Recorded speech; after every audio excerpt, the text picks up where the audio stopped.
वर्तमान में यूपी की आजमगढ़ लोकसभा की सीट पर बाई इलेक्शन हो रहा है। इस बाई इलेक्शन में उपचुनाव में बीएसपी ने भी श्री शाह आलम उर्फ गुड्डू जमाली को चुनाव के मैदान में उतारा है। जो हमारे ये उम्मीदवार यहाँ के स्थानीय निवासी हैं तथा ये बीएसपी से कई बार विधायक भी रहे हैं। इन्होंने कोरोना काल में वह बाढ़ आदि के समय में भी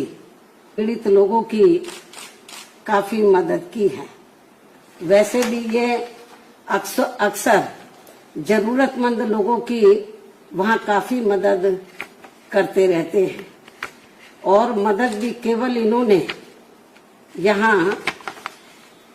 अकेले अपने खुद के समाज के लोगों की ही नहीं की है, बल्कि दलगत राजनीति से ऊपर उठकर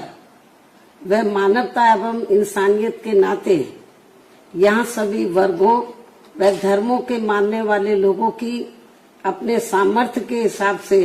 हर स्तर पर पूरी मदद की है। जबकि दूसरी पार्टियों के उम्मीदवार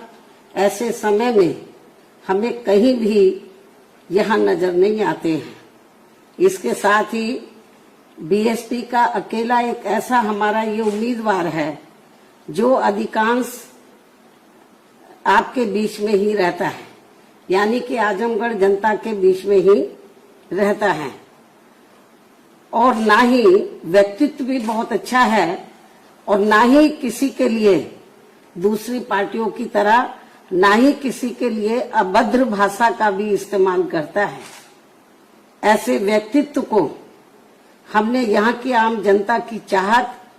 व उनके हितों को भी ध्यान में रखकर अपना प्रत्याशी बनाया है। वैसे यूपी विधानसभा आम चुनाव के बाद ये पहला मौका है जब बीएसपी यहाँ ये उपचुनाव लड़ रही है। आजमगढ़ लोकसभा की सीट पर यहाँ ये उपचुनाव लड़ रही है। हालांकि ये उपचुनाव है, किंतु लोगों के लिए यह इस मायने में खास व अति महत्वपूर्ण है कि वे एक तीर से दो निशान करके पहले भाजपा को हराकर उनकी अग्निपथ आदि जैसी जन विरोधी नीतियों व बुलडोजर आदि वाली अहंकारी कार्यशैली का सबक सिखा सकते हैं। मैं इस बात को फिर रिपीट करती हूँ, हालांकि ये उपचुनाव है, किंतु लोगों के लिए यह इस मायने में खास व महत्वपूर्ण है कि वह एक तीर से दो शिकार करके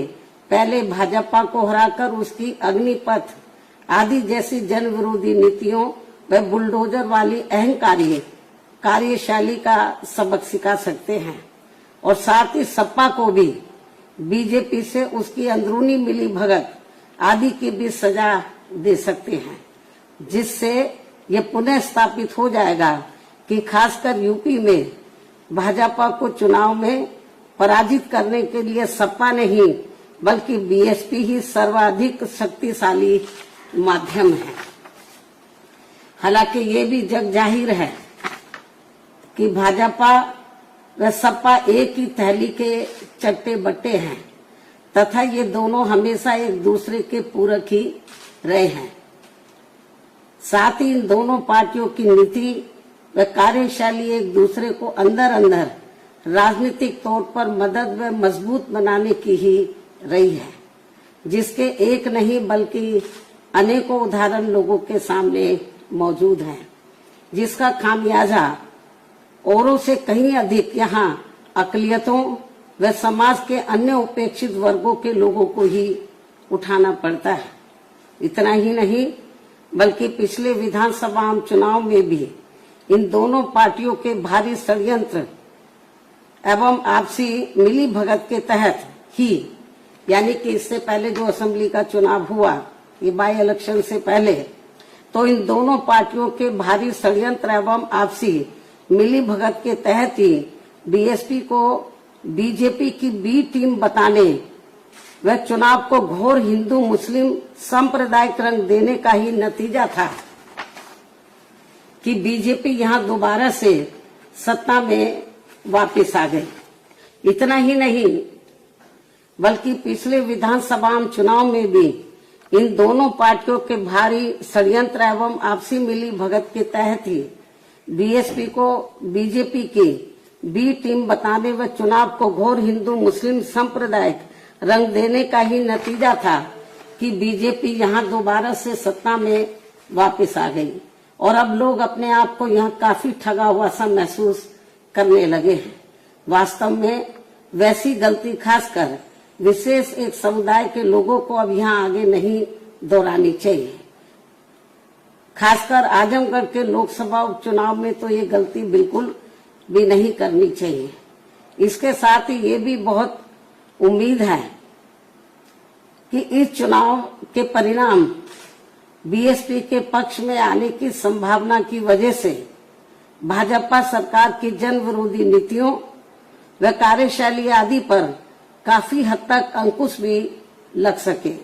जिसका फिर लाभ सब समाज के लोगों को जरूर मिलेगा। इसलिए अब आजमगढ़ के सभी वर्गों व धर्मों के लोगों से